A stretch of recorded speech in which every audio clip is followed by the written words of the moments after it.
Buenos días, buenas noches. Me extrañaron.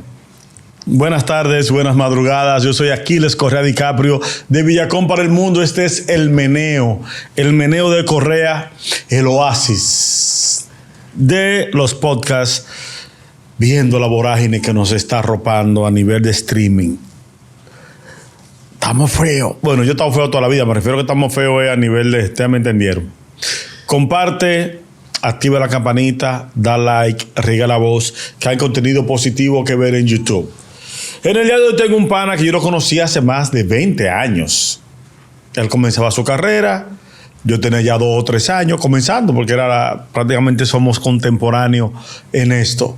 Y ahora está en un ambiente de aplausos, de luces, confeti, bulla, pero no cantando, sino animando. Con nosotros, Joel Silverio. My brother, bienvenido usted a este show, ya como si yo fuera el host, ¿no? El host. Vamos a hacer. No, de verdad que es un placer estar compartiendo contigo, volver a coincidir contigo, para mí es un honor de verdad. Recuerdo esos días que nos juntamos en Sola, ahí en la Núñez de Cáceres, en la salita de espera, ustedes comenzando, sí. El grupo Negros. Correcto. Kelvin, Tommy, Watson y tú. Así mismo es. Cuánto ha llovido después de ahí. Sí, más de 20 años. Muchas anécdotas, muchas experiencias, tanto en la música como en la comunicación. Tú igual en la comunicación, en las películas.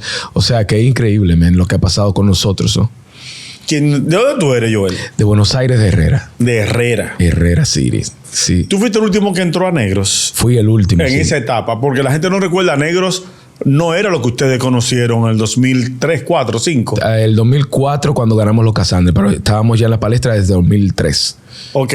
No es, ese grupo Negro no era... No. El real. Eran 5 inicialmente. Uh-huh. Y no estaba Watson, creo que estaba Kelvin. Kelvin y Tommy estaban. Kelvin y Tommy estaban y eran 5 personas. Eran 5. Ajá. Eran 5 personas. Tú eres el último. ¿Cómo tú llegas a Negros? Bueno, yo llego a través de una audición. Yo estaba abriéndole el concierto al grupo Negros como bailarín en casa de teatro que tenían un concierto. Cuando eso era Gio, el de voz a voz, Kelvin, Tommy y Watson. Ellos 4 eran. Entonces ellos tenían un concierto en casa de teatro y yo era un bailarín de una muchacha que venía desde Nueva York, que estaba promocionando un disco de merengue, creo. Y yo era el bailarín que le iba a abrir el concierto a los muchachos de Negro. ¿Bailarín con una fémina o con coreografía? No, habían 2 bailarines varones y la cantante era hembra. O sea, básicamente... Pero uno de los bailarines. De los bailarines, exacto. No. Sí, porque yo era bailarín y modelo en ese tiempo. Yo bailaba en casa de teatro, en Bellas Artes. Llegué a hacer presentaciones de musicales allá. Y eso era lo que yo hacía en ese momento. Era bailarín de la Secretaría de Estado de Turismo, con lo cual viajé muchísimo en el tiempo de Suberví. Y mentira. Sí. Yo era de Fran Lucero, del primer bailarín, Josefina Mi Niño y eso. Yo era de ese grupo de ballet. Entonces, yo llego ahí, a Cholo Brenes se quedó impactado con la imagen mía. Recuerda que yo rompí con una imagen, ese patrón del afro, en ese tiempo no era mucho que lo tenía. No. Entonces, la imagen de Cholo le pareció... A Cholo le pareció muy internacional, rompiendo con el patrón de los muchachos que eran un poquito más conservadores. Tú sabes, el caso de Tommy, Kelvin y Watson eran más conservadores que yo. Entonces le encantó. Me dijeron, ven acá, pero tú cantas. Yo le dije, bueno, yo te voy a ser honesto, nunca me he perfilado como solista, pero yo canto en el coro de la iglesia. Lo que pasa con mi voz, que hacer una voz grave hizo una conexión directa con los muchachos y se formó una armonía, a lo que Cholo dijo, no, pero este es el muchacho que nosotros necesitábamos, por imagen y por la voz que faltaba. Y ahí comenzó la trayectoria, porque entonces sacan a Gio del grupo y ahí entro yo. Entonces ahí es que viene, ellos dijeron que yo le traje suerte al grupo, porque ahí inmediatamente yo entro, firman con una disquera. ¿Con Premium Latin fue la primera o tenían otras? No, fue antes, hubo otra. Hubo otra antes de Premium, pero no recuerdo el nombre. Y yo creo que era una internacional, pero no pasó a mayores, porque esa internacional, entonces Franklin le compró los derechos, creo, y entonces ahí sí todo lo que pasó fue con Premium Latin. Y ahí viene la portada de ustedes, el éxito de Negros. Cuando explotó ese fenómeno, los que no vivieron esa época no saben de lo que se perdieron. Una época en que venía en baja los cantantes solistas. Solo estaba Anthony Ríos. De Olio tuvo una pegada final el siglo pasado, sí, pero se había quedado en Nueva York. Pavel había surgido uno o 2 años antes. Había como un vacío. ¿Tú te acuerdas del dueto Víctor y Chire? Ya había bajado. Fue efímero. Ajá, sí, como que... Ya había bajado. Es decir, a nivel masculino estábamos lentos. Sí, sí, sí. Y los grupos no eran exitosos. En los 90 se intentaron muchos grupos y no daban pie con bola. Correcto, correcto. Ustedes no se imaginan lo que fue eso. ¿Se imaginó ese Joel de Herrera que iba a pasar todo lo que pasó con Negros en esos años? No, honestamente era un poco difícil, Correa, porque también rompimos con el prototipo físico de lo que se quería para un grupo. ¿Tú te acuerdas? ¿No hay bonitillo? No, pero Ciudad de Ángeles, dime tú, son todos bonitillos. MSing en Estados Unidos, Backstreet Boys, eran como una línea muy, muy fuerte. Entonces, romper con ese patrón, aparte de que venimos de barrio, aparte de que en vez de bachata, merengue o otro ritmo tropical, era balada. O sea que Cholo Brené se la jugó bien jugada, pero él rompió con todo esos esquemas. Yo creo que ahí fue que tuvo la pegada del público, porque él no vendió como unos muchachos de barrio. Sí. Él no vendió así a la sociedad. Tú Herrera, sí. De Villamella, Watson. Y Kelvin. Y Luperón, Tommy. Tommy de Luperón. Sí. Tommy de Luperón. Yo me hice muy amigo de un hermano de Tommy sin saber que era. Tommy. Después fue que me dijo, no, soy hermano de Tony. Una cosa. Surge Negros. Vamos a grabar, vamos a hacer video, fotos. Se fuñó el baile. Sí. De hecho, yo estaba en una gira con la Secretaría de Estado de Turismo en Francia. Fuimos a Francia, Brasil y Perú. Y ya estábamos en proceso de grabación. Yo llegué de allá inmediatamente, me pongo a grabar con ellos y entonces ahí Cholo se reúne conmigo y me dice, mira, flaco, ya las cosas se están poniendo a otro nivel, ya no están solicitando de acá, y se está poniendo muy difícil. Tenemos un media tour, tenemos que hacer esto. Tiene que decidir. Entonces ahí yo dije, no, está bien, vamos, porque ahí ya se le estaba perfilando con un futuro muy bueno al grupo y entonces estábamos sonando bastante bien en la radio ya y dijo, no, está bien, la prioridad para mí es el grupo. Del pago se notaba entre el grupo del Ministerio de Turismo y el grupo Negros. Claro. Nosotros teníamos un sueldo, pero aparte de eso, a nosotros nos iba bien cuando los viáticos cuando salíamos. Que nosotros, bueno, con eso compré yo mi primer carro. Me acuerdo una hatchback Honda Civic roja, que una vez nos quedamos en un aguacero en plena, yendo para Villamella a llevar a los muchachos. Eso fue increíble. ¿Tú eres el único que tenía carro? El único, el primero que compró carro fue yo por esa facilidad de los viajes de turismo. ¿Ustedes hicieron un chabón? Correcto. Fue uno de los escenarios más emblemáticos. Negros en las Piedras se llamó. Háblame de esa experiencia, mano. Fue increíble, impresionante. O sea, volvemos a lo mismo, a las raíces. Como un muchacho de Herrera va a pisar un escenario tan emblemático y tan icónico de la República Dominicana con ese proyecto. Un proyecto que fue con un sueño. Yo estoy seguro que no solamente para mí, para los músicos que eran nuevos en ese tiempo, para nuestro productor musical que era Rando Camasta, que recién se abría paso también. O sea, con Negros surgió muchos talentos en ese tiempo que hoy por hoy están ahí y tienen una gran trayectoria. Pero fue un sueño hecho realidad, de verdad que sí. Negros en las Piedras, sí, lo recuerdo. Sí. A nivel de mujeres, ¿cómo se manejó eso? Ustedes, todos chamaquitos, ¿no llegaban a 25 años ninguno? No, ninguno. Kelvin era menor todavía. Kelvin tenía menos de 20 años todavía. Mentira. Sí, cuando el grupo, sí. Pero a nivel de mujeres no nos fue mal, tú sabes. Además que teníamos un factor no social media que nos ayudaba bastante también. No había mucho bulto, mucho foteo, ni nada de eso. Underground, todo. ¿Entiendes? Entonces sí nos ayudó bastante. Yo tenía una imagen muy fresca en ese tiempo y eso me ayudó bastante, gracias a Dios. Pero también era complicado. Yo no sé si a ti, porque como tú tienes el afro y tenías los cabellos más largos antes, ahora te lo tienes un poquito más corto. Yo no sé cómo el manejo de la fanática era un poco difícil más para mí. Porque era una euforia. Cuando nosotros salíamos de un evento, había que llevarnos con seguridad. Pero entonces yo era como el acceso más rápido por el cabello. No fue una ni dos veces que a mí se quedaron con cabello mío en las manos.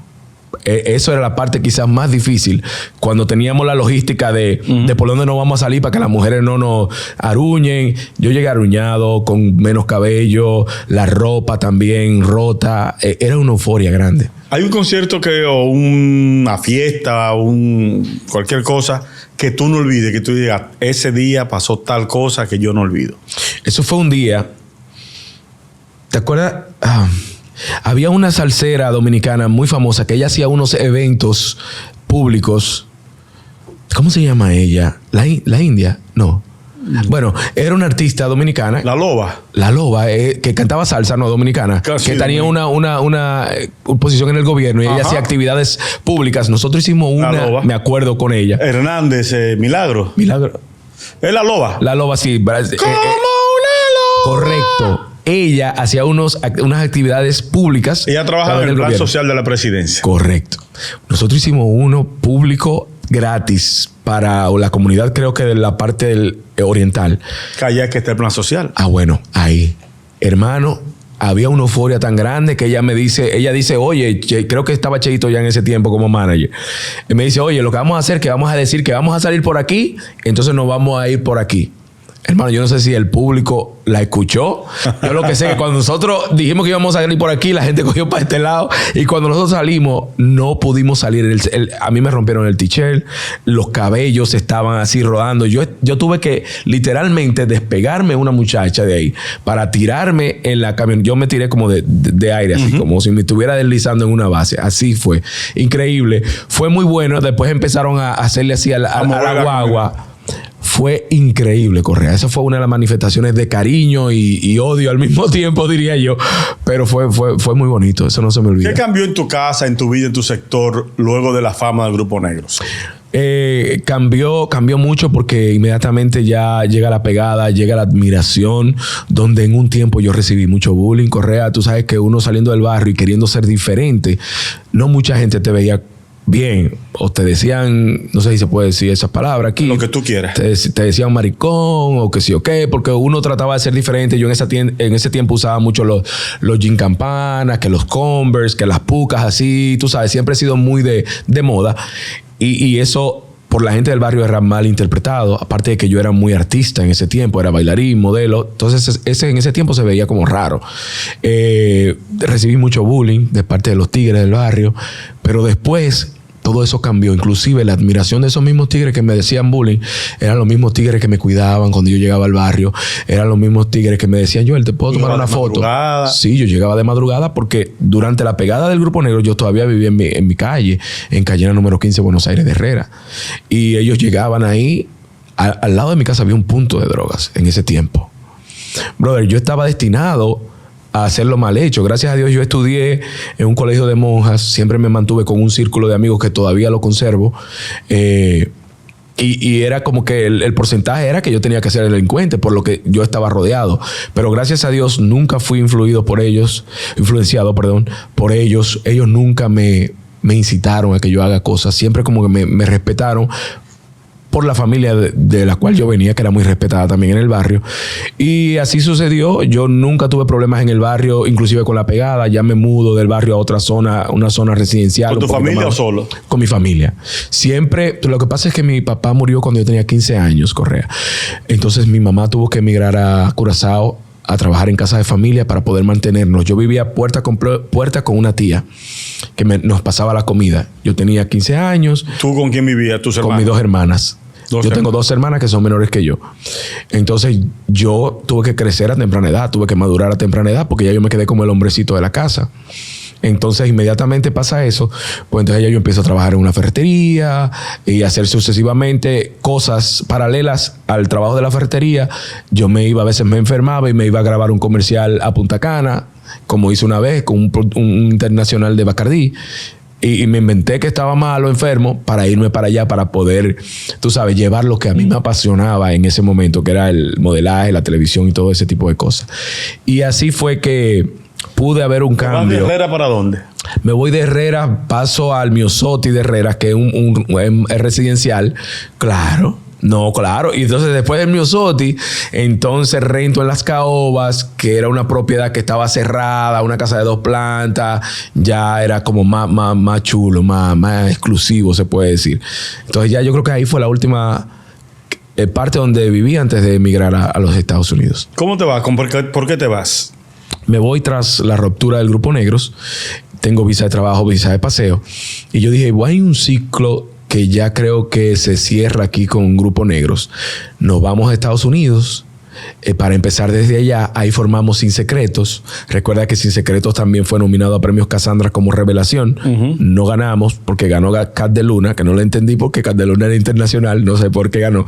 Pero el hecho es que ganó Cat de Luna en ese año. La pegada de Cat de Luna ese año fue muy fuerte. Arropó y pudo haber confundido a... Sí. Fue increíble. Eso era, bueno, pero muy, muy exitosa la carrera de ella.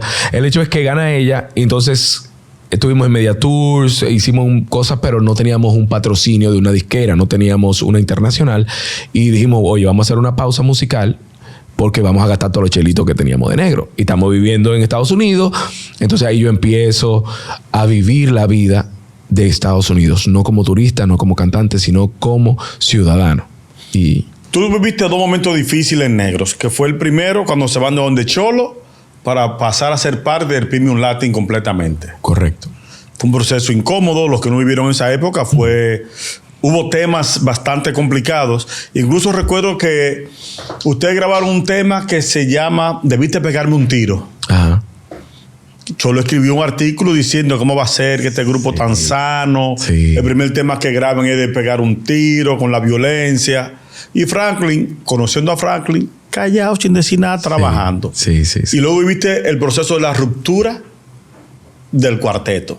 Correcto. Háblame de esos 2 momentos. Sí, fue muy difícil porque tú sabes que Cholo tenía... Primero con Cholo. Cholo tenía esa parte de que él armaba los proyectos, luego lo vendía o salía de ellos, o creaba algo paralelo para hacerle competencia al mismo proyecto. Que eso fue lo que pasó con Ópalo. Con Ópalo, que son muy talentosos, pero lamentablemente le hizo daño porque él quería comparar a una cosa con la otra y no era debido. Fue un proceso difícil por el tirijale que tenían la disquera y Cholo, ese tipo de cosas. Pero después entonces de ese proceso, tú tienes toda la razón. Salió en los periódicos, fuimos criticados muchas veces en el caso de Guaso. Debiste pegarme un tiro. Pero que era una canción también, ¿oíste? Era un temazo. Es de Guaso. Es de Guaso. El storytelling de esa historia es terrible. La infidelidad de un amigo. Entonces él me dice, tú debiste de matarme, porque aparte de que estoy perdiéndola a ella, estoy perdiéndola a los dos, básicamente, a mi amigo y a mi pareja. Es una historia recurrente. Pasó con Diango y Pimpinela, se grabó. Correcto. Pasó con Hansel y Raúl y no sé qué otro y otro salsero. Y Luis Enrique. Sí. Pasó con ella y yo de Don Omar y Romeo. Es decir, un tema recurrente. Es que es algo típico, es algo normal en la sociedad.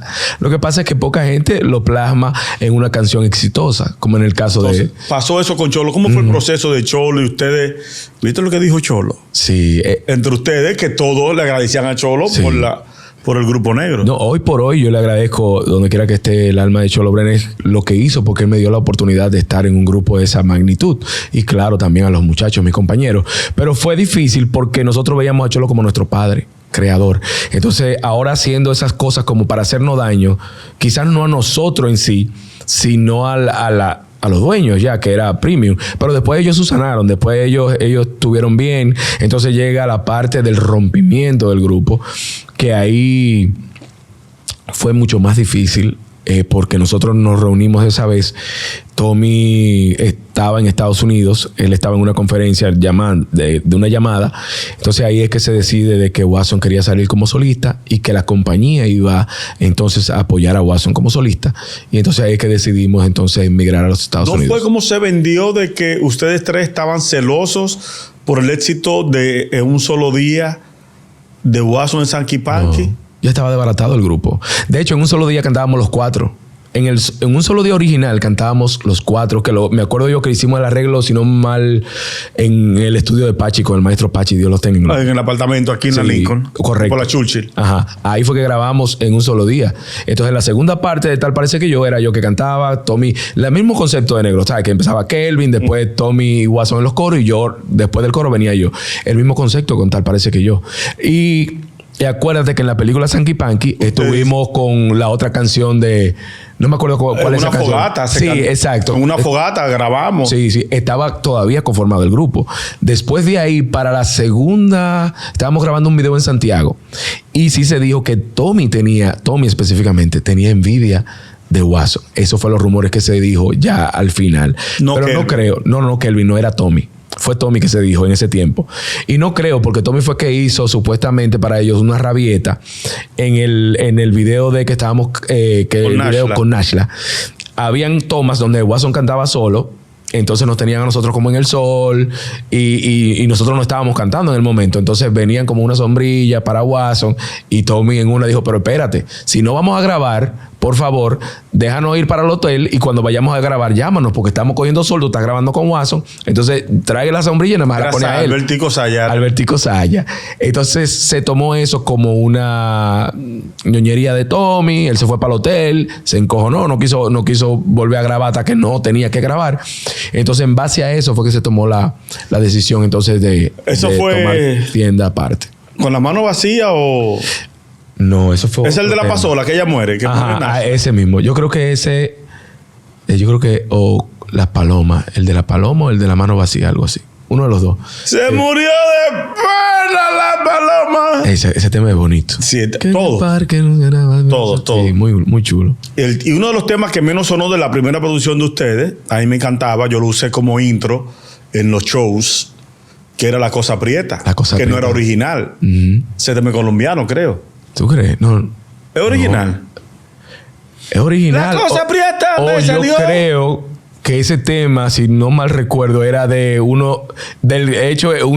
chamaquito que había que le hacía producción, le hacía arreglos musicales a Cholo en ese tiempo, que de hecho fue el que me probó. Original creo que no es de Guaso. Que no es de Guaso. Letra no es de Guaso, no. No es de Guaso. Es de otra persona, pero es dominicano, sí. Es dominicano, que a mí me encantaba ese tema. Ese era el tema número 7 u 8 de la producción. El ultimito, Sí. Que con ese era que despedíamos los conciertos. ¿Era con La Cosa Prieta? Sí, era con La Cosa Prieta para dejar a la gente ya en alta. Arriba. Ok, viene Sin Secretos, no del resultado que ustedes quieren, cada quien por su lado. ¿Qué hace Joel? Bueno, ahí es que yo empiezo entonces a vivir la vida de ciudadano americano. Básicamente, mi novia en ese tiempo, la que yo tenía desde Negros, cuando yo me quedo desde negro con ella, ella es estudiante, ella vino de Ocoa, se hospedaba justo al frente de la casa de Cholo, porque había una residencia ahí de una señora Moma que la amo. Ella tenía habitaciones, rentaba habitaciones para estudiantes que venían de los pueblos. Ella viene de San José de Ocoa, estaba estudiando. ¿Dónde era la casa de Cholo? Era en la... ¡Wow! ¿En qué sector? Era en Piantini, porque era en la José Contreras. En la José Contreras... Pero no me acuerdo bien, de verdad. Okay. Pero era en la zona universitaria, básicamente, porque la Universidad de la UAS estaba como alrededor de ahí. Pero sí, era en la zona universitaria, cerca de la casa de Peña Gómez. Ok. Peña Gómez, sí. Por ahí. Entonces, el hecho es que yo la conocí ahí, a ella. Entonces, ella, al yo quedarme en Estados Unidos, ella era residente americana. So, ella se fue. Dios te vio. No, muchacho, no, yo bendecido. Dios te vio. Dios, si te vas solo a inventar y que esperar para pedirla. Mira. Tenías que hacer papeles tú primero, para después, ok. Un joseo, tenía que hacer mi joseo. Entonces, se va la novia. Entonces nos mudamos juntos a un apartamento allá. ¿Dónde? En el Bronx. En la última parada del tren 4 frente a la Woodland, donde está enterrada Celia Cruz y Tito Puentes. Ahí mismo. Bueno, los vecinos míos, yo miraba de la ventana al cementerio, ahí mismo. Y ahí empecé entonces, conocí unos muchachos en una fiesta que eran de Jarabacoa. Y entonces el muchacho Edward se llama, y los muchachos Ramírez, ellos saben quiénes son. Dice, mira, Joel, ¿tú quieres trabajar aquí? Digo, sí, yo quiero hacer algo porque ya no estoy en la música, quiero... ¿Qué tú hacías en esos días? ¿Qué estaba trabajando? Nada, yo no estaba haciendo nada. Wow. Estaba gastando los chelitos que tenía ahorrado, básicamente. Entonces ellos me dicen, mira, si tú quieres trabajar, lo que vamos a hacer es que aplica a esta agencia, que nosotros usamos meseros de esa agencia para que nos vengan a ayudar cuando tenemos cócteles y eventos grandes, cenas, almuerzos grandes en el Bank of New York, me acuerdo que era en ese tiempo. Pues yo aprendí a ser bartender, aprendí a ser mesero y poco a poco aprendí el idioma, porque yo no sabía hablar inglés. El artista Joel. Yo me bajé de un escenario a servir mesas a los americanos de Bank of New York. ¿Te reconocieron algunos dominicanos? Ellos, los que estaban ahí, pero ellos fue los que me dieron la oportunidad y los que me enseñaron. ¿No te iban a juzgar? No me iban a juzgar, al contrario, me ayudaron bastante. Y aprovecho y le agradezco de corazón. En el transcurso, en el tren sí me reconocieron. Yo me hacía mi colita, todavía yo tenía el afro. Yo me hacía mi colita, me iba a trabajar en smoking, todo. Cuando yo venía del tren, no fue una ni dos veces que yo me encontré con gente que se me quedaban mirando y me decían, yo te conozco a ti. ¿Dónde que yo te he visto? Negros. Entonces ahí sí, ahí venía la explicación. No, yo estoy trabajando aquí, yo no estoy en la música. Y fue un proceso en el cual me ayudó bastante porque aprendí un idioma educado. Aprendí el idioma, de ahí pido el transfer a Charlotte, porque vine a visitar a Charlotte a mi cuñado y me di cuenta que él vivía en un paraíso, pagando $400 menos de lo que yo pagaba en el Bronx en un apartamento, una habitación sin parqueo, sin piscina, sin jacuzzi, sin sauna. Y digo, no, pero yo tengo que venir para acá. ¿Qué pasa? Otra de las diosidencias es que el headquarter o la principal de Bank of America, que ya yo trabajaba en Bank of America ya tiempo completo en ese tiempo, ya yo tenía mis papeles y todo, ya estaba legal, me dice, no, pero nosotros andamos buscando un mesero bartender. Y él es un plus porque él también habla español. So, él nos puede ayudar con la gente, los agentes de Ecuador que vienen a ayudar en los eventos grandes. Entonces ahí, en menos de 2 semanas, ya ellos me habían pagado todo, la mudanza, el apartamento, todo para hacer el transfer mío para Charlotte. Entonces ahí ya duró unos cuantos años. Yo duré alrededor de 7 años haciendo lo de mesero. Entonces cuando llego a Charlotte, conozco un grupo de dominicanos que me conocía de Salcedo, Polanco, el Nica, y me dijeron, ¿qué tú estás haciendo? ¿Tú no estás cantando? Digo, no, yo quiero entrar en la comunicación. Me dijo, yo conozco un mexicano que es productor de la emisora latina. Empiezo a hacer radio, empezó con Sancocho Tonight. Eso era algo como muy jocoso. Yo hacía el entretenimiento ahí. Éramos como, mira, había una colombiana, había un mexicano, habían 2 dominicanos, 3 dominicanos. Entonces, dentro de los dominicanos, yo hacía el espectáculo porque se me hacía fácil llegar a los artistas, porque me conocían de negros. Yo ahí entrevisté a Héctor Acosta, a Oscar Sarante, a todos esos artistas. Yo tuve la oportunidad de entrevistarlo en mi programa y estaba muy bueno. A raíz de ese éxito, me proponen hacer viernes y sábado en la radio, yo solo ya como animador. Entonces me invento un concepto que se llama el dueto dinámico, el dúo dinámico, que era yo en la animación y un DJ mezclando en vivo para la radio, para tener interacción con la gente tú sabes, los colmadones. Bueno, en ellos allá se llaman bodega, la gente de la barbería y ese tipo de cosas, los salones de belleza. Había mucha interacción y eso mató allá. Entonces, ¿qué pasa? Estoy teniendo mucha demanda para presentaciones de artistas y para maestría de ceremonias de boda y cumpleaños que pagan muy bien. Entonces, por la radio estaba perdiendo ese dinero porque eran los fines de semana, básicamente. Entonces, ahí es que digo, tengo que elegir entre una o la otra. Entonces, me voy por la animación y ese tipo de cosas. Y ahí es que conozco también a la gente de Free As Entertainment y Conciertos Latinos. Entonces, ellos son los que me recomiendan con los Charlotte Hornets, porque ellos andaban buscando un animador que hable en los 2 idiomas para animar la Noche Latina. Somos los Hornets. Y ahí es que yo empiezo. Yo le dije, oye... ¿Solo la Noche Latina? Solo la Noche Latina. Una vez al año, que mayormente se hace en marzo. Y yo le dije, no, vamos a darle. Yo no sabía en la magnitud, Correa, que yo me estaba metiendo. Tú has ido a un juego de baloncesto, tú has estado de ahí tú sabes. Yo he visto los ensayos 1 hora antes o 2 horas antes del juego. Ajá. Están ensayando que van a hacer. Correcto, sí, correcto. Eso es increíble. Mira el día. Nosotros llegamos a las 3 de la tarde cuando tenemos juego. ¿A qué hora el juego? El juego es a las 7 de la noche. Sí, a 3 de la tarde. A las 3 de la tarde, a las 4 ya tenemos... A las 3 de la tarde yo entro al camerino, veo que tengo todo el script, todo el guión y todo.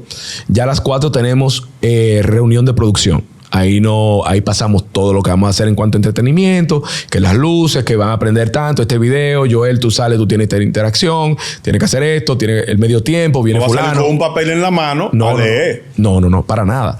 Entonces... después de ahí, entonces, si tenemos un ensayo, como tú dijiste, hay un juego nuevo, vamos a ensayarlo. Te quiero a las 4:45 en la cancha, que vamos a ensayar con las imágenes y todo. Perfecto. Después de ahí ya entonces almorzamos. Ellos siempre no tienen el almuerzo. Y entre los hosts, entre los talentos, que normalmente somos de 2 a 3, Fly Tide, Jacinda, yo o Javia, hacemos un ensayo de cómo lo vamos a hacer. Ok, yo voy a dar la bienvenida, Correa va a decir esta parte, yo voy a decir esta parte y así. Tú sabes, entonces ya ahí yo me aprendo lo que tengo que decir. Entonces, ya después de ahí esperamos, ya hacemos el pre-show, porque hay un pre-show que hace antes de comenzar el partido. Cuando los jugadores están calentando, ya nosotros empezamos a calentar el público que va llegando. Jugamos piedra, papel y tijera, hacemos... el Kiss Cam, el más animado. Correcto, que la cámara de baile y todo ese tipo de cosas. Eso es para ahí. Entonces le damos como un preview de todo lo que va a pasar durante la noche en cuanto a entretenimiento. Esa es la parte del pre-show. Después ya cuando empiece el juego, pues ya tú sabes que en cada tiempo nosotros hacemos una intervención. O polocher gratis. En medio tiempo. Correcto. 15, 17 minutos más o menos. Correcto. Y ahí se hace una intervención también a nivel de televisión. Recuerda que Hive TV es la compañía que me contrata y ellos son a nivel nacional. Eso se transmite a nivel nacional. Hive TV es la que se encarga de todo lo que es el entretenimiento de los Charlotte Hornets. Dígase Honey Bee, los hosts, Hive Hip Hop Crew. ¿A ti te contrata el canal de televisión o no el equipo? No el equipo. Porque tú sabes que el equipo... Ellos son los que le hacen eso al equipo, pero ellos son parte del equipo. Okay. Ellos pertenecen al equipo. Una subdivisión del equipo. Exacto. Entretenimiento, pero de los Hornets. Específicamente de los Hornets. Cuando yo firmé el contrato, decía los Charlotte Hornets y todo. ¿Por qué tiempo tu contrato? ¿Perdón? ¿Por qué tiempo? No, es renovable. Renovable. Si yo quiero... ¿Tú tienes cuánto ya? 2 años? No, oficialmente tengo 1 año. 1 año. 1 año que firmé contrato, que fue la temporada pasada, que la cursé ya. Ya ahora en septiembre comienza la segunda temporada. ¿Y cuántas noches la tiene, hiciste antes de eso? 5 noches. 5 años consecutivos yo fui. Para esperar que te fije. Que me fije. Pero, como tú dices, no todo es color de rosa. Porque yo fui la primera vez. Para mí, yo lo hice ahí. Ellos... feliz de la vida conmigo. Pero el segundo año, ellos me invitan de nuevo. Yo tenía una maestría de ceremonia en Miami, de una familia cubana, y yo le dije que no. Yo no fui el segundo año. Yo no me sentía que yo hacía un buen trabajo. Digo, si es todo en español, otro gallo cantaría. Pero entonces... yo me sentía dudoso, Correa, me entró un miedo, quizás, tú sabes... ¿Eso fue antes de pandemia? Antes de pandemia, sí. Y mi esposa me dijo, no, yo sé por qué tú no fuiste. Tú podías cancelar la maestría de ceremonia. Tú no fuiste por miedo, tú te sientes inseguro. Y yo tuve que reconocerlo. Le dije, sí, es cierto. Al tercer año, ellos invitaron a otra persona, pues yo realmente no fui. Al tercer año me llamaron de nuevo con meses de anticipación. Y me dijeron, Joel... a ti es que te queremos. Y te estamos llamando con meses de anticipación para que tú... para que venga. Fui, me sentí más cómodo y de ahí entonces seguí los otros años consecutivos hasta que el año pasado, abril 15, llega este email que yo tanto esperaba porque soñaba con esto. Y ellos me dijeron, queremos que seas parte ya de nuestra familia de entretenimiento. Para nosotros será un placer tenerte aquí. Vas a traer algo diferente. Y así fue que yo firmé como el primer latino en firmar un contrato latino, que eso es muy, muy importante, Correa, porque cuando yo estoy en intervención, cuando yo hablo inglés y español al mismo tiempo, a ellos les encanta eso. Y eso es lo que ellos quieren que yo siga haciendo, porque ellos quieren a través de mí atraer la comunidad latina. Que la comunidad latina es muy grande en Carolina. Muy grande y diversa. La gente dice Charlotte, pero para lo que entiendan, es Carolina del Norte. Exacto. Charlotte es la capital, ¿no? La capital es Raleigh, pero a nivel económico la Charlotte es una de las más importantes, o la más importante, se puede decir. Ok, estás ahí. Tú tienes que trabajar con tu calendario del juego porque tú haces animaciones. Yo te vi en Instagram hace mucho tiempo. Tú haces muchos 15 años, bodas, animaciones en salón. Correcto. ¿Cómo cayó eso? Como te dije, cuando salí de la radio, me dediqué a eso porque me estaban buscando mucho. Allá los mexicanos botan la casa por la ventana cuando hay eso. Te digo que yo he presentado artistas de la magnitud de la banda MS en cumpleaños de mexicanos. Yo he presentado 3 y 4 bandas en un cumpleaños, unos 15 años de una familia mexicana. Brother, es a otro nivel. También por el medio de la radio, yo animé festivales como Hola Charlotte, que se hace en el mismo downtown de Charlotte. Es a nivel de la cultura latina. He sido animador también oficial del Festival Colombiano, del Festival Mexicano, del Festival Cubano. He sido, ahora mismo recientemente estuvo Miriam Cruz allá, Pablo Martínez, en lo que fue la primera parada dominicana en la ciudad de Charlotte. Yo fui el animador y colaborador de la primera parada. Y ahora, ya yéndome de acá, de la República Dominicana, voy a ser el primer animador bilingüe del Festival Peruano de la ciudad de Charlotte. Aplausos por lo que eran los aplausos del baile, luego con la música, ahora en otro renglón. O sea, así mismo es. Gracias. Háblame, Dominicana tuvo un despegue muy importante. Tú trabajaste cine en Sanky Panky. Sí. ¿Ustedes le abrieron aventura en Chabón? Cuando vino a Chabón en 2006, ¿no? No. Pero hicieron Puerto Rico con aventura. Creo que sí. No, nunca fuimos a Puerto Rico con negros, si tú supieras. No. Ahí fue Watson solo. Fue Watson. Fue sí. 2008. Ajá. La aventura fue 2008, que fue que hizo, fue como 6, 7 conciertos. Dime del cine. Tú sabes que yo he tenido un approach muy importante en el cine americano. Yo he trabajado como extra en 3 películas allá. Una muy importante donde, por estar en Miami, no coincidí con la fecha y yo tenía un papel muy importante en uno de ellos, un papel básicamente secundario, se puede decir. Esto se llamaba The 24th. Eso es la historia real que pasó, creo que en Luisiana, con el primer pelotón de negros, de gente africana que pudo luchar por los Estados Unidos. Pero allá en Luisiana eran muy racistas en ese tiempo y ahí se armó un conflicto de intereses entre los blancos y los morenos en ese tiempo, los afroamericanos, que era la primera vez que se conformaba un ejército militar de negros, de gente de color. Y yo tuve el placer de estar ahí. Como te dije, no pude participar. Porque tenía... porque el día que yo iba a hacer eso para el papel que me habían elegido, yo no coincidí estar en la ciudad de Charlotte. Entonces tuve que conformarme con un papel extra, que es una de las escenas más importantes donde están en el juzgado, que ahí es que se condenan a los que supuestamente hicieron algo malo. Una película muy buena, un concepto cinematográfico increíble, muy buenos actores. Y yo he tenido el placer de estar ahí y en varias más allá en Estados Unidos. Me interesa mucho esa parte del cine. Quizás sería mi meta a seguir, tener más presencia en esa parte. Ya saben, productores de cine dominicanos en temporada muerta, entre julio y octubre. Tenemos aquí a alguien que nos puede ayudar, personaje en inglés, español, spanglish. Claro. Muy interesante. La vida nocturna ha cambiado mucho. El ambiente que tú viviste con negros era otro, era uno. Cuando eras camarero era otro. Ahora es otro. ¿Tienes hijos? Sí, tengo 2. ¿2? ¿Qué edad tienen? Joel Andrés tiene 17 años y Lena Isabela tiene 13. 13. ¿Te da miedo cómo va la sociedad en cuanto a lo que está pasando ahora? Porque hubo una época en que uno decía, papá sí se preocupa que yo esté saliendo, y no va a pasar nada. Y ahora uno como padre lo ve diferente. Sí, es así. Mira, yo vivo, gracias a Dios, vivo en una zona muy tranquila. La ciudad donde yo vivo se llama Denver, Carolina del Norte, que es como a 20 minutos de Charlotte, de la ciudad de Charlotte. 20 minutos. Yo vivo, vamos a decirse, es como los suburbios.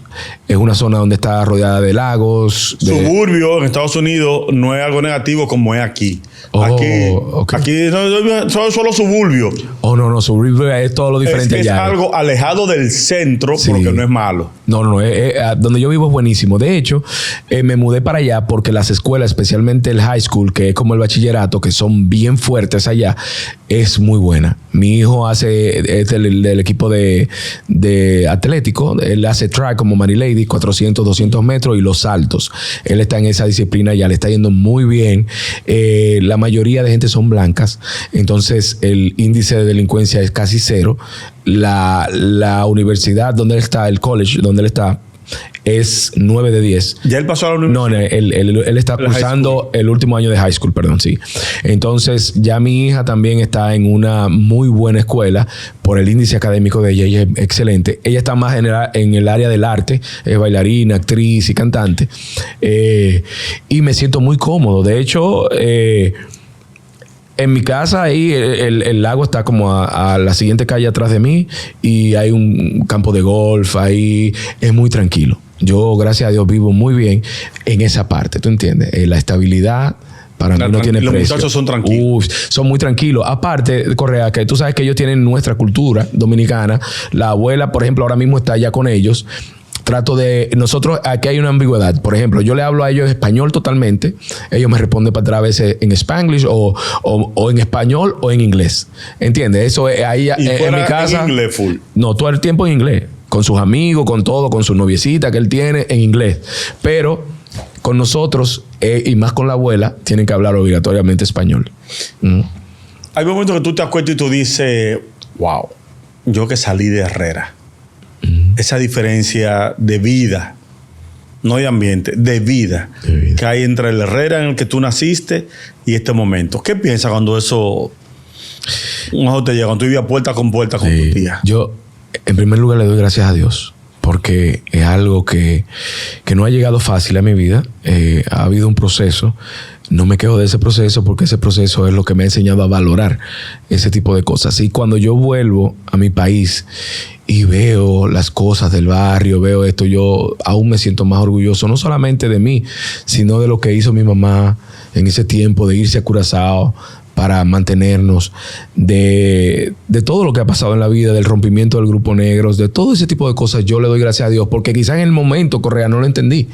Quizás me frustré y decía, Dios, ¿por qué tú me haces esto? ¿Por qué cuando yo estaba de mesero yo decía, ¿por qué yo desde negro tengo que estar sirviéndole a otra persona?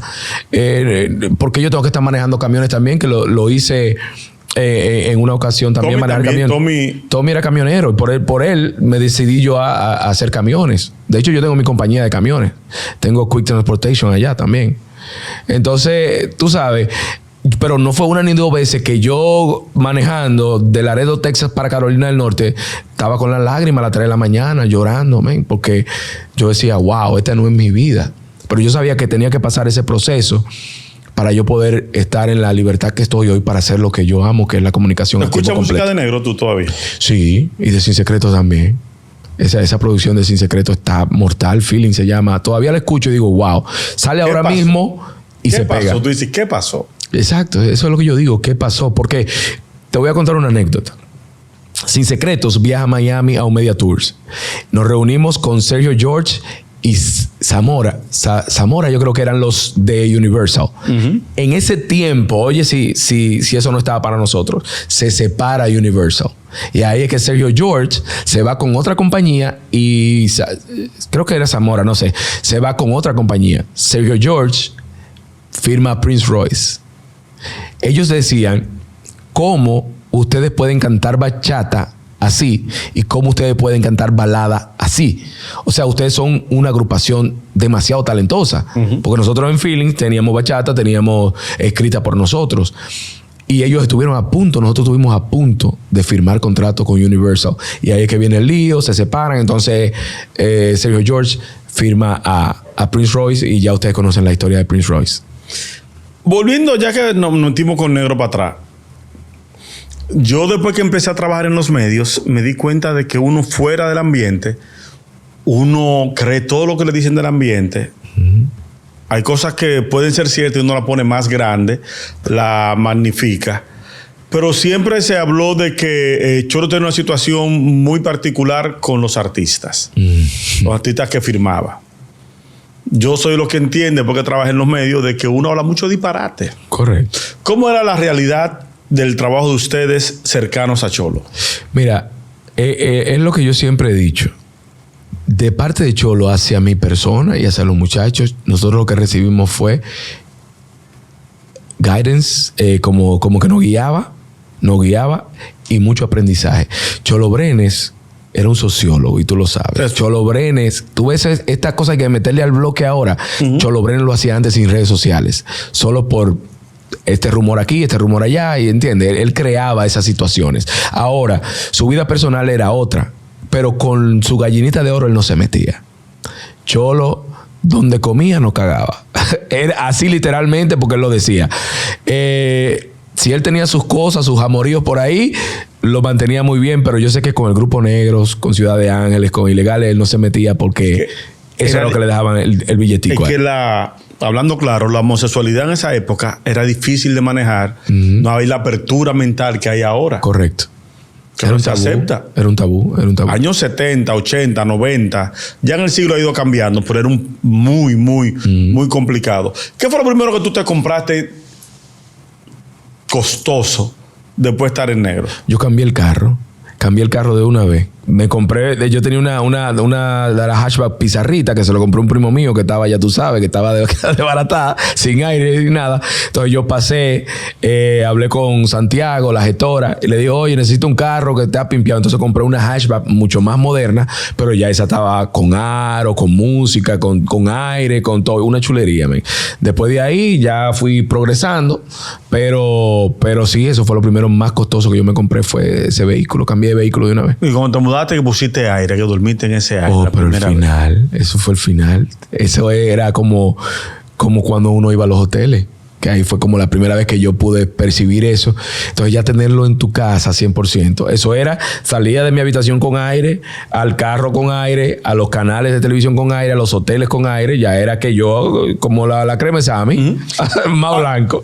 ¿Fuiste al barrio en este viaje? Sí. Fui. De hecho, tuve la gran oportunidad, Correa, de el viernes. Yo llegué un jueves. El viernes tuve la oportunidad de dar unas palabras como de ánimo, ¿no?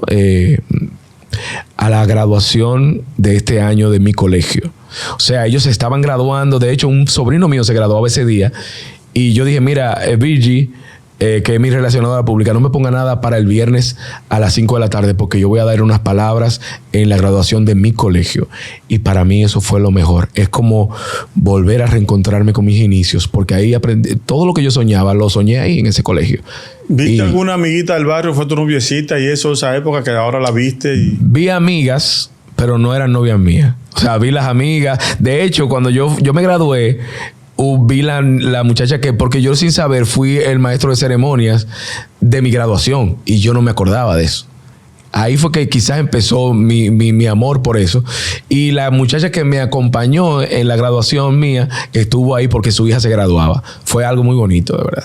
Muy bonito. Ahí veía lágrimas. Los panas que estaban en tigueraje esa época, ¿qué has sabido de ellos? Te contaron, fulano está preso, fulano murió, fulano está huyendo, este evangélico. Hay unos que están iguales en el vicio, en la esquina haciendo nada todavía. Flaco en los vicios, en cosas. Hay otros que están muertos, algunos están presos y unos que otros sí ya reformó su vida, está más tranquilo, tiene familia y todo ese tipo de cosas, pero la mayoría, muchos se murieron, otros están presos y otros siguen en la misma. Si pudiera darle para atrás el tiempo, ¿qué decisión cambiarías de tu época ya de figura después de negro? No, ninguna, Correa, porque el yo cambiar mi pasado sería cambiar mi presente o afectar de una manera u otra mi presente, y yo estoy pleno ahora mismo. Le doy gracias a Dios por todo lo que ha pasado. Yo sé que va a venir muchas cosas buenas, entonces yo entiendo que todo lo que pasó por algo. Dios me estaba preparando para esto. Tommy, Kelvin y tú, por algo que dijiste en el Mañanero, que mantienen contacto siempre, con Watson hablan de vez en cuando. ¿Te ves en algún momento en escenario con ellos tres de nuevo? Así sí, sea una única oportunidad. Tú sabes que yo convencí a Kelvin, Tommy y yo convencimos a Kelvin de hacer un podcast, y estamos posiblemente haciendo un podcast que se llama Después de un Trago, donde vamos a conversar de diferentes puntos de la vida, de anécdotas y de cosas así. Ya hemos grabado 2 episodios, pero no han salido. Cuando yo llegue ahora tenemos 2 más para grabar, entonces para empezar. ¿Kelvin vivía allá también? Sí, vivimos los 3 en Charlotte. Sí. Y hablamos, sí, los 3 en Charlotte vivimos. Tommy, Kelvin y yo. Tommy es mi compadre. Tommy y yo siempre estamos en conversación. De hecho, él te mandó saludos, te lo dije al principio. Sí. Siempre sigue el Mañanero, siempre sigue todo lo de ustedes. Me mandó unos boleros muy buenos. Sí. Oye, Tommy se ha vuelto una máquina de escribir. Es increíble lo que está haciendo ese muchacho. Y por eso lo uso mucho en los eventos que yo hago. Yo hago Noche Bohemias allá, conceptos así. Y lo uso mucho a él porque él es un bohemio. Tommy te canta en portugués como que él nació allá. Y te canta, se traga un Michael Bublé en inglés que es increíble. Tommy te canta en 3 idiomas. Y los géneros musicales que él canta son inigualables. ¿Te gustaría que tu hija se vaya por la música? Sí, me gustaría. Ella tiene mucho talento, no solamente por la música, sino por la actuación en general y el baile. Y ojalá y sí pueda calar en esa parte, porque yo sé que esa es una pasión que ella tiene desde muy pequeña. Joel, gracias, mi hermano. No, gracias a ti. Desde que supe que venías, que Bill se acercó, dije, no, pero es mío. ¿Y no fuiste mío antes? Soy yo feo eso. Se oyó, No fuiste no estuviste con nosotros antes por complicaciones mías, no tuyas. Siempre hubo la oportunidad. Sí, sí, Gracias, hermano. ¿Algún mensaje quiera mandarle a alguna chica? ¿Algún un mensaje al público que te conoce de toda la vida? Bueno, reiterar las gracias a todos los medios de la República Dominicana, Correa, que ha abierto las puertas y ha recibido el cariño. Es como si yo hubiera estado como una nevera congelado y volver a nacer de nuevo con esta nueva etapa de la comunicación. Y esto es un mensaje muy importante. Parte de este propósito de venir al Media Tours era demostrarle a las personas de barrio que sí se vale. Tú vienes de un barrio, Correa, has triunfado. Yo vengo de un barrio, estoy triunfando actualmente en el mundo anglosajón. Quizás con todas las cosas contrarias a lo que hoy está pasando. Pero muchísimas gracias en primer lugar a Dios, el Todopoderoso, y gracias a toda la persona que se ha hecho eco de mi carrera, que como tú me has dado un gran espaldarazo. Muchísimas gracias, hermano. Gracias. Lo bueno tiene que difundirse. No solo las cosas malas. Las cosas malas son 2 o 3. Pasa que hablan tanto de las malas que la gente cree que son la mayoría. Joel, gracias, hermano. ¿Tus redes sociales? Sí, Joel Silverio en Instagram, Facebook y TikTok. Joel Silverio. Suscríbete, da like, activa la campanita. Este es El Meneo. Comparte este contenido. Vamos, se puede, sí se puede. No hay necesidad de echar un coño para hacerse viral, ni echarle un vaso de agua a una gente para que vean las entrevistas. Yo soy Aquiles Correa. Este es El Meneo. Bye, bye.